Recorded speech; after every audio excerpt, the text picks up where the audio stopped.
Today is the 22nd day of January 2015,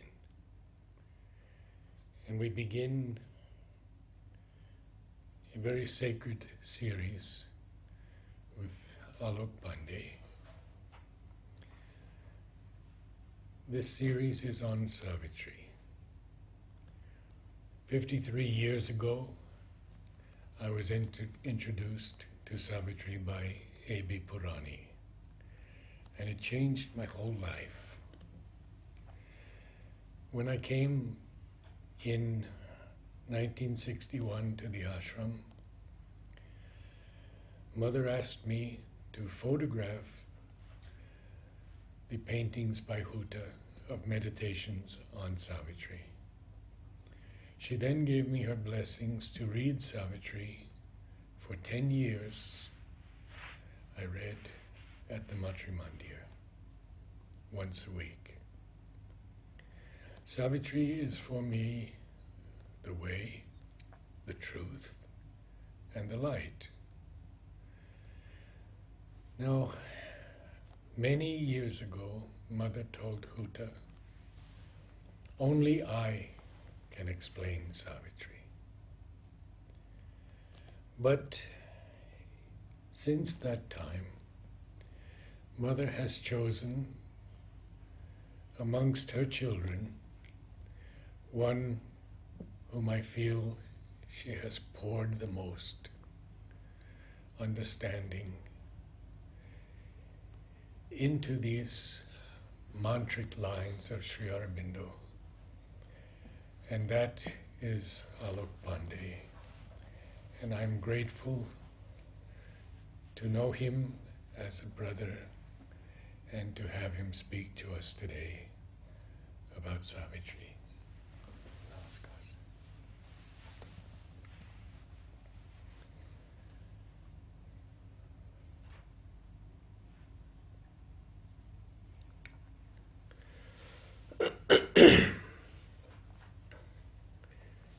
We are in the presence of infinity,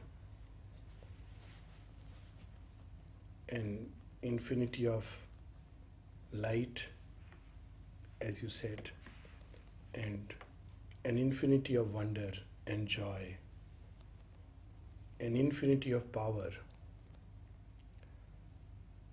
and much more that the human tongue can, at this point, it's unable to express.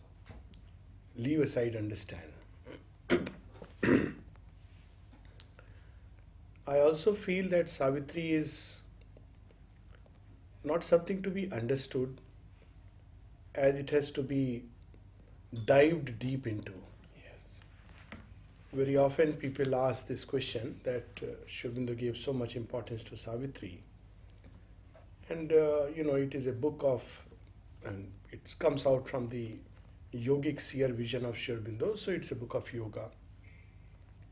And they want to know what practical methods of yoga are there in Savitri.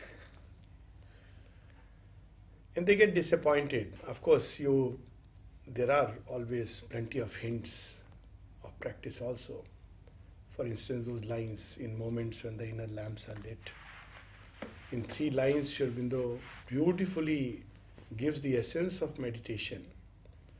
In moments when the inner lamps are lit and life's cherished guests are left outside, our spirit sits alone and speaks to its gulfs.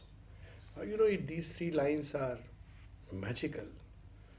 It's not about sitting, it's not about a posture, it's not about a technique or method, but a state of consciousness in which we awaken, we are drawn by the spirit within, and quite naturally, as we are drawn towards that, much that we are engaged with in our everyday life, superficial waking consciousness, that is left outside. So, in 3 lines is essence. And of course, the experiences of the way, many, many experiences, an understanding of the world, of creation, of ourselves, of life. But the beauty is that it's not so much about understanding Savitri. Mere reading of Savitri, engaging with it, or as the mother puts it so beautifully, spending time in its atmosphere is yoga. I remember once a friend told me this story. He would go and visit Narad for tea. And every morning Aurobindo Basu was there. Yes. So he says to Narad, I'm having difficulty understanding Savitri. And suddenly this strong voice says, who told you you had to understand? Yes. Just read it. Read it. Absolutely.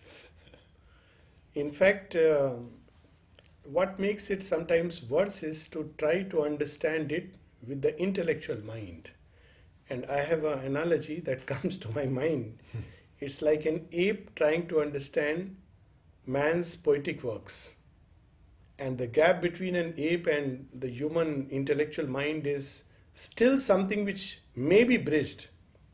But the gap between the present intellectual human consciousness and the spiritual truths embodied in Savitri is much more. So then what is the way? Because we have a tendency, that's how we are accustomed to. The mother gives several keys to us, and one of the keys is that one way is the yogic way of a superhuman effort at ascension. And as we have some touch of these experiences, which are of course too high and profound, and maybe one can just touch upon some of the fringes. That's one way, but obviously that's a way which for most of us is not there. Let's make it like that. But there's another door. And she says this is with regard to Dhammapada. And she says, that while it's difficult for the human mind to have a glimpse of the supramental, it's impossible. She says, yet there is a door, the psychic, through which you can have a glimpse. And I think that is the key to understanding, truly understanding. I think Savitri is not to be read by the mind and the dictionary and, intellectual weaving of thoughts. They are fine, they are useful, particularly, there are some words, some phrases which can be very, the mind can get involved in them.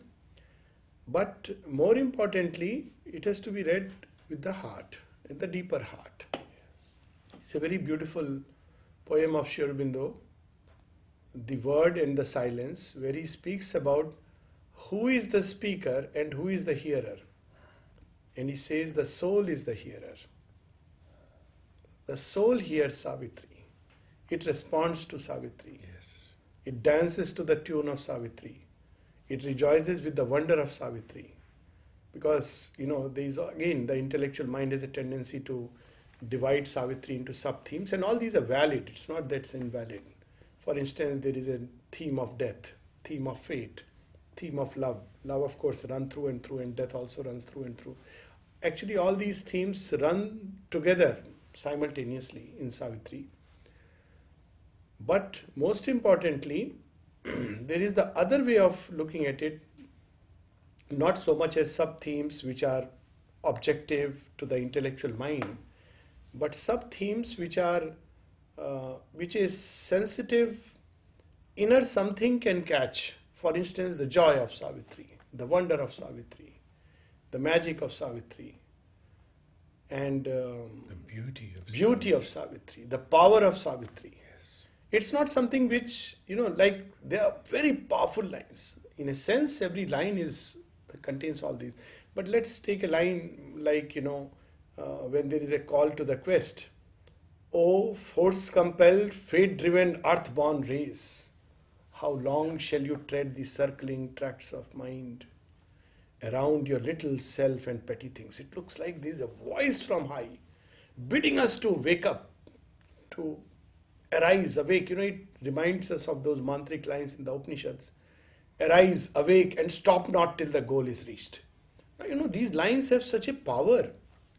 And that's why reading Savitri is yoga, because ultimately yoga is an effort to unite at certain planes and levels of consciousness so that we too can embody those states which right now are alien to us. I mean, they are hidden in some state of sleep, as they say, Shushupti of the Upanishads.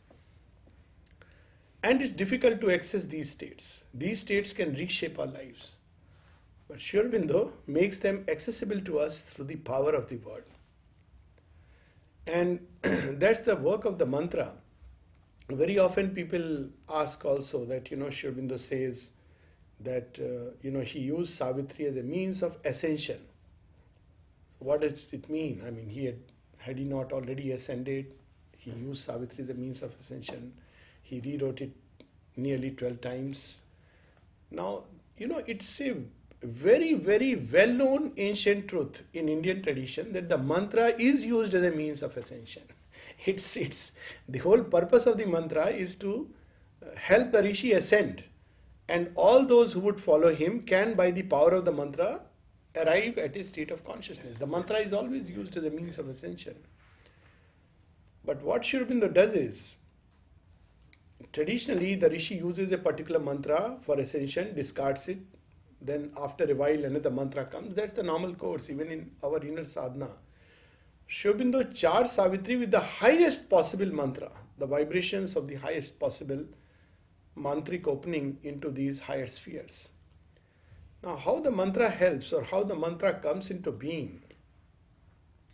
There are states of consciousness which are intangible, and we can receive their touch, we can climb into them, but there is very little which is brought back to earth. And yogis are known to talk about trance, but they bring back very little. And when they bring back something like a memory from some far off plane, how to really embody it, how to express it. So the mantra is an automatic at that particular plane, that state of consciousness, the power of consciousness, the light of consciousness, the truth of consciousness which is at that plane, embodies itself in a certain body of sound words. That's the mantra.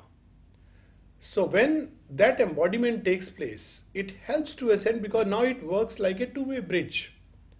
On one side, it makes tangible what is intangible, makes sensible what is still in the realm of abstraction, because, the states of consciousness are not easy to embody. Sri Aurobindo speaks of that. I mean, it's, in fact, when I think Nirodha or Amal Kiran asked him that for you all these experiences are common, and all these expressions, you are a master poet, why should you have to labor to write and rewrite Savitri 12 times?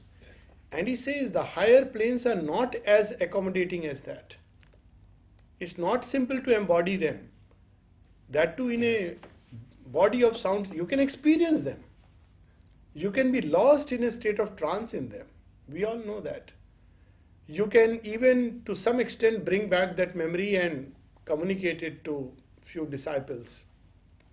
But to embody it in a body of words and sounds is not at all easy, because the human language is not geared. It's a two-dimensional language trying to capture a three-dimensional world, but the reality is at once one and infinite. How to capture it in a body? Human language is inadequate. Mother speaks about it, that there is not yet, our language is not yet ready to speak of supramental experiences. So this was the challenge, and once the right embodiment is found, then it becomes easy for all those who are going to follow to use it like a key. So it has to be used in that sense. It is a spiritual key given to us, the mantra, and if we just reflect upon it, that was the path of the Upanishads, because the same problem arises. People ask, okay, Upanishads are great scriptures, but what is my take-home point? We want a take-home point. And you will see in entire Upanishad, Mundak Upanishad, such a wonderful Upanishad. It doesn't give methods, it doesn't give an easy to do things, but it will give a very powerful mantra, something like, the famous Satyameva Jayate Nanitam Satyena Pantha Vitato Devyana. By truth, it is truth that wins and not falsehood. By truth, the gods have laid the path for man to walk. Now, it's very powerful. Or Shurashya Dhara Nishita Duratya, walking on a razor edge. Now, how does one make right use of these mantras? If you go into analysis, understanding, looking for a method, easy to do practice, it is to bring it down much, much, much below. But the direct way is to reflect and meditate upon them in quietude. One picks up a passage from Savitri, and without bringing all these cobwebs and preconceived notions, ideas, and just tries to penetrate deeper and deeper and deeper. And there too, if the mind is active, that how should I read it exactly? It's the same analog as people ask when I meditate, how should I sit? The sitting is all right. Well, it should not be too lax, it should not be too bolt straight. It should be something where you can forget about the sitting. So also the highest music is that where you forget about the technique. There is a technique. But the highest expression of music is when the singer or the musician is so lost and wrapped in it that he has forgotten about the technique and essence. Technique is after all a device. So instead of too much focusing upon, each word has to be pronounced precisely like this, it has its truth. Like the Vedic, there are Vedic chanting in the schools which teach chanting, but there are people who chant and chant and chant, but get nothing of the Vedas. So we have to see it both ways. It's excellent. But if we have to get the essence, it is through an inner opening, reflecting upon these truths. Sometimes simply letting them work inside. All can be done if the God touch is there. And not vain repetition. Not vain repetition. There's a story from Madhav Pandit of a man who was revered in his village for saying a mantra 100,000 times every day. Yes. And he went to a far-off village, visiting friends and all, and a man came up to him and he said, what is your mantra? And the fellow forgot it. Absolutely. The mother speaks about it, just mechanical repetition. Yes. I mean, it has some effect, but that's not the real essence of it. And there are two more things which I feel is important. One is to treat the divine as a living reality, And if the divine is there, I'm using if in inverted commas, if the divine is there, if there is a greater truth, if there is a being, consciousness, existence that is conscious, self-aware, dwells in all beings, then surely he will supplement all our efforts and help us understand. It's as simple as that. Pavitrada has written a very small booklet on meditation. You must have read it, on meditation and discipline. There is something very beautiful about that booklet. People talk about so many methods of meditation. I have read books, seen them, and all that.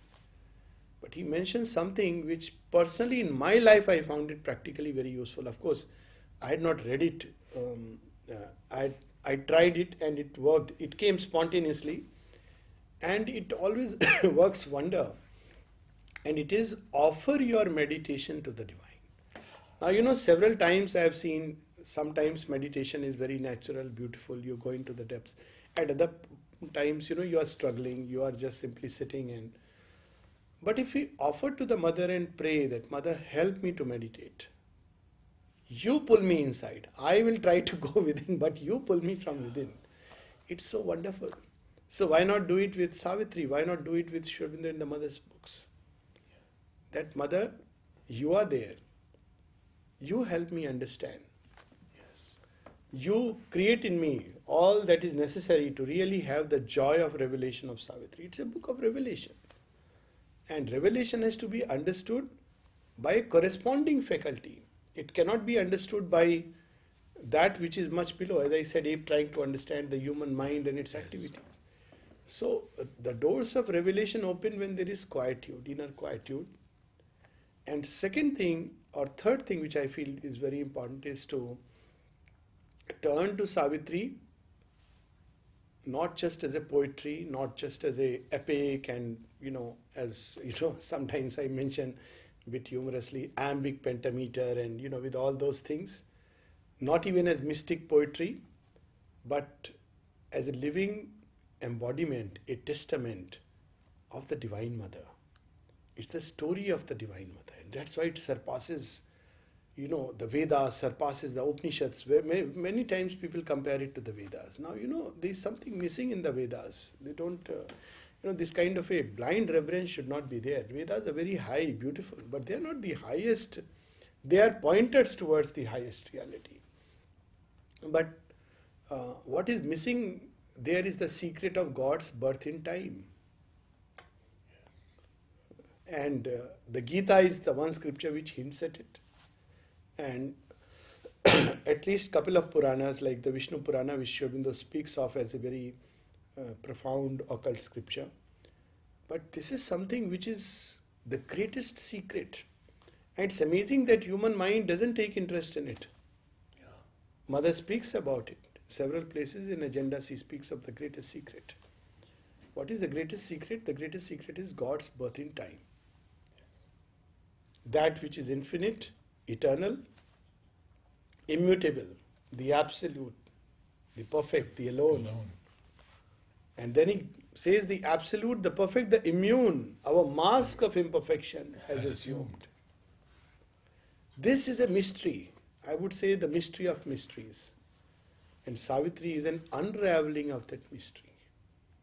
It's the story of the Divine Mother looking at us, at creation, at life from the eyes of the Mother. She is lending her sight to us. What more can we, ask for? Often people, we had this centenary celebration of Sri Aurobindo and the mothers coming together. So people ask very often that, different ways people have been celebrating it, seminar and all these things. So I was just sharing this, that, when the mother came for the first time, people around him also had been seeing Sri Aurobindo. And the revolutionaries were also seeing Sri Aurobindo. They were admiring Sri Aurobindo. They had respect for Sri Aurobindo. Some saw him with suspicion and doubt, some with awe and admiration. But the mother saw differently. Yes. She saw him as the divine incarnate upon earth. Now, if the centenary would be really worthwhile, if instead of all these seminars, we could pray to Mother, give me those eyes with which you saw Sri Aurobindo. Yes. We don't have those eyes normally. In which he saw her. He saw her. Then it is finished. 3 words. Yes. When he saw her. You are she. You are she. And then it's over. Yeah. Because it's the source of all hope, all joy. His presence is enough. So, how do we see Savitri? Sri Aurobindo saw it as an embodiment of that truth. The mother saw it as a living guide. And Sri Aurobindo says that it is not a mere allegory. No. The characters are not personified qualities. Yes. Sometimes we reduce everything to a symbol. We just, read that little bit. Yeah. He says, here it is. Yeah. Especially the last sentence. Yeah, the last sentence. Yes. Still, because he speaks about the symbol, the symbolic nature of each character. Because earlier he has said that, like from the previous Vedic cycle, it is one of the many symbolic myths of the Vedic cycle. But, human mind has this tendency, it's a symbol. So we are lost in, the real thing is only behind. Yes. It's the symbol and we get the symbol like, people reduce Mahabharata to a symbol. And there is a truth in it. But then Sri Aurobindo says, still, this is not a mere allegory. The characters are not personified qualities, but incarnations or emanations of living and conscious forces with whom we can enter into concrete touch. See, he is giving us the key. Yes, right there. Right there, at the very beginning. Savitri is not a book. Savitri is a living and conscious entity. Yes. And we can enter into touch with her. Yes. Through the book, we can get into touch with her. We can get into touch with her through an inner opening. She is the embodiment of the light of the Supreme. And then we can have a new sight to see the book. So it works both ways. They are concrete. Look at the word.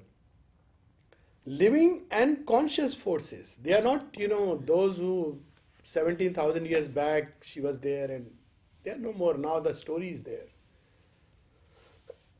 With whom we can enter into concrete touch. And they take human bodies in order to help man and show him the way. From his mortal state to a divine consciousness and immortal life. The key is right there. Yes. They are there. Divine, the human representative of the word. Divine consciousness and immortal life. This is the whole story, the saga. Yes. And I think that's where the epic nature of Savitri comes. So as I was saying, we have to see it with those eyes. At present we are like Dyumatsena. Mm-hmm. We are blind. So, if we are blind and we read, how much we will have the joy of revelation. Yeah. It's like a kindergarten student can make sentences. He can understand the meaning of the sentences. Several times this problem comes, particularly, say a simple thing like yoga of the king. And, people have tried to translate Savitri and really it should not be done except for one's own joy. That's all. Agreed. Mother spoke about it in a letter to Prithvi Singh Nahar. And I think if one has to read Savitri, especially Savitri, I'm not talking of other works of Sri Aurobindo and the mother, where the rule is, well, Sri Aurobindo is best read in English and the mother is best read in French. But nevertheless, one can read the translations. But with Savitri, it should be left as it is. One should learn English to read Savitri. Impossible to catch the mantra. Yes, impossible to catch the mantra. Absolutely. And see, the translations create so much problem. Even recently, just some time back, there is this line, a prayer, a master act, a king idea. Can link man's strength to transcendent force.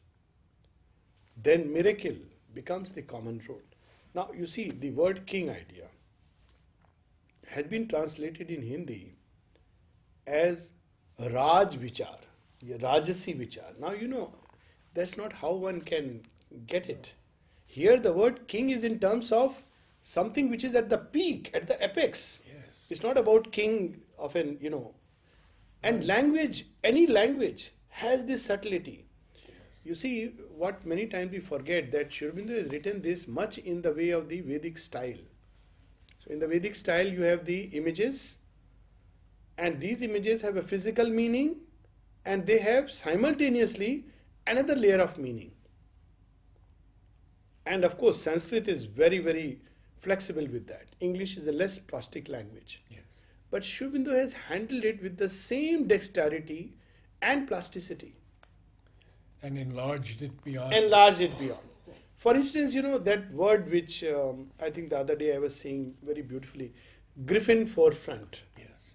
Now, griffin, if we go by the dictionary meaning, yes, it's a mythical creature with the face of an eagle and paws of an eagle and the hind of a lion. So this is, one can say. But when we look behind the expression, it is something so interesting. The griffin front of the night and day, it unrolls itself. This creature psychologically is what? It's something which confuses us. It's something which is non-existent. It's something which is one thing in the front where it can map the entire earth and heaven in one sight, but behind its feet are rested upon earth. So it opens many doors of meaning, like in the Rig Vedas, there is a mention of the soul as a swan with one leg below and the other up in the heaven. Now, obviously such a creature is an absurdity. Yeah. But it's so, when I read the griffin, the immediate sense that came was that, oh, here is such a wonderful thing that Like the lion, feet rested firmly on the ground Yes. with a sense of quiet power. Yes. And like the eagle soaring into the skies, its vision spanning the heaven and the earth. And that sense fits very well with what follows. The griffin forefront of the night and day, they unroll back. The mind's firmament unroll back. Yes. So, but if we go simply by the outer meaning, then many of these lines may, appear like the Vedic age, a bit absurd, like, the rishis are asking for cow and horses. Yeah. So many words are used very symbolically. It's a symbol, that part is there. At the same time, they are communicating states of consciousness, which one has to use images. There is no other way. And that's how, we have the very beginning, the symbol dawn. And yet he says nothing is written with allegory. Nothing is just allegory. It's a real thing. Yes. The night is real. It's a night we experience every day. It's also a night of the soul. It's a night of pralaya when the creation is gone. It's a night of inconscient. So all these things are facts. And we can take it at all these levels simultaneously. See, the beauty of Savitri is this, that it opens itself to many layers. And that's why I feel that there is no one way to really, understand a word for the sake of using word, understand Savitri. And one should not interpret Savitri. There is nothing like an interpretation of Savitri.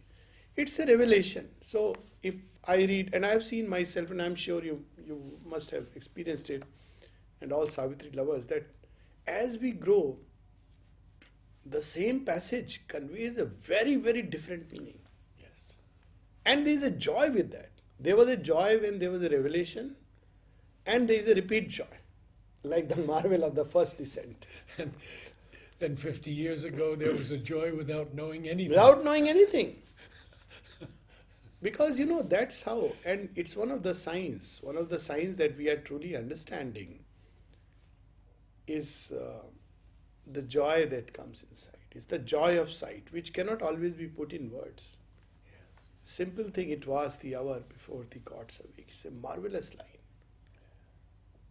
I mean, what a moment of time Sri Aurobindo is taking us. Yes, physically, we know that every day there is a moment before the gods awake. In India, it's called as Brahma Muhurt, around 3 o'clock. I see. It's used. It's also, there's a whole, in India, tradition that there is a particular day in the year when it is said, now the gods are awake. So from now on, things will be different. This is a whole tradition background. Even there is a whole story where for 3 months in a year, Vishnu, the preserver of the worlds, is swallowed up by the darkness. So there is chaos. Now, this is important, very interesting, just touching upon this story, why this darkness comes. Now, people wonder, how can a god be swallowed up? Well, the preserver keeps things status quo. He balances, harmonizes. Now, if there has to be something new that has to come, that balance has to go. Vishnu must sleep. He too must be engulfed by the darkness. And then Shiva comes in to destroy it and a new creation starts. It's there in Indian thought. So you see, so many things get revealed by one simple line.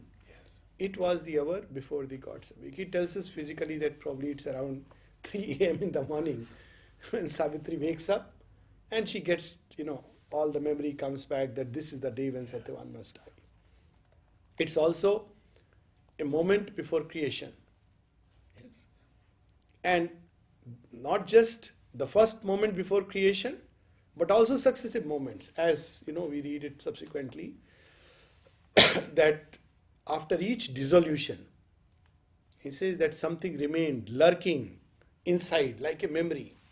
So you see, he draws such a wonderful parallel. Every day we go through this process. We sleep, we forget. There's a marvelous line, our birth is but a sleep and a forgetting. Yes. And the mysteries process is the universe. So, we sleep and we forget. Yes. We wake up and then new possibilities are before us. Similarly, we die and we are born again. And then civilizations collapse and build up again. But And something is left. Something is left. That is the beauty. Very often people are so distraught and they ask about, how are the memories of rebirth, transmitted. So a very simple example, and this comes very beautifully. Sri Aurobindo doesn't, it, it is something vague. It is not like, people try to give memories as very precise. I was so and so, such a, and everybody is a king or a saint or a sage. Nobody remembers the past life of a monkey. I'm sure we all must have been. But, everybody is somebody grand. So that is very satisfying to the ego. But that apart, these memories are not like physical outer things. They are moments, like mother speaks about, suddenly she heard a voice when she saw this child. This is Amenhotep. And the whole memory came back, what it meant. Yeah. So similarly, it is something vague. And yet, it is like a knowledge which comes at an appropriate point of time. So, I use this analogy that when children learn building blocks and they do it wrong, and after a while, or if they are trying a puzzle, they do it wrong and it just gets washed off. After a while, they get up because they have not been able to complete it and go away. Then they try the puzzle again. Now, mind you, that essence of experience is not lost. They can do it better second time. Yes. And if they don't complete it, third time. Fourth time, they get it. If you ask them, do you remember every step? No, they don't remember every step. So it's like an essence. So every time creation goes through a process of dissolution, pralaya. That's one of the descriptions. Everything is not lost. Essence, knowledge remains. And it is rediscovered at an appropriate time. When the child sits back at the puzzle, he doesn't remember if while playing some other game he's asked, okay, tell me, how did you try to solve the puzzle? Did you put this piece first to that piece? First, that knowledge is not there. But when he's face to face with the problem, he's able to, get it. So that's how evolution takes place. In synthesis, Sri Aurobindo says that we are rediscovering many things, even in physical sciences. He says that whether it's the first time or more likely, there was a memory which was lingering, Yes. and we are recapturing it. Yes. So, it gives us hope. Savitri is a song of hope. It starts with hope. That's why it starts with the thick of night. And it can be triggered. It gets triggered. Gets triggered. Always. See, Yes. with Savitri also, she knows that, such and such event is going to take place. Right.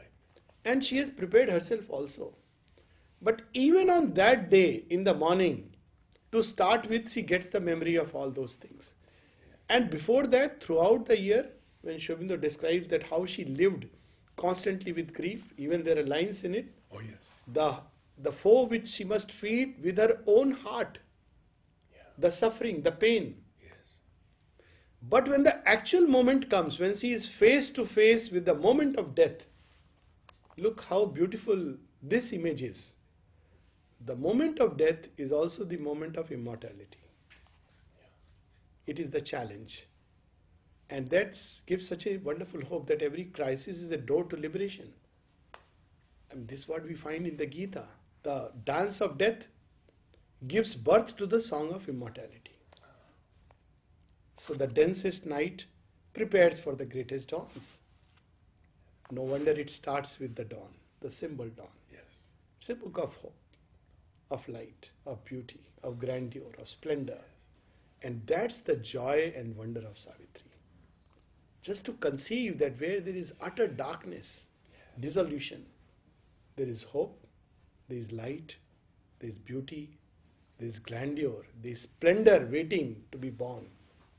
I think that's enough for man to walk the path. So We'll take a break. Yeah, we'll take a break.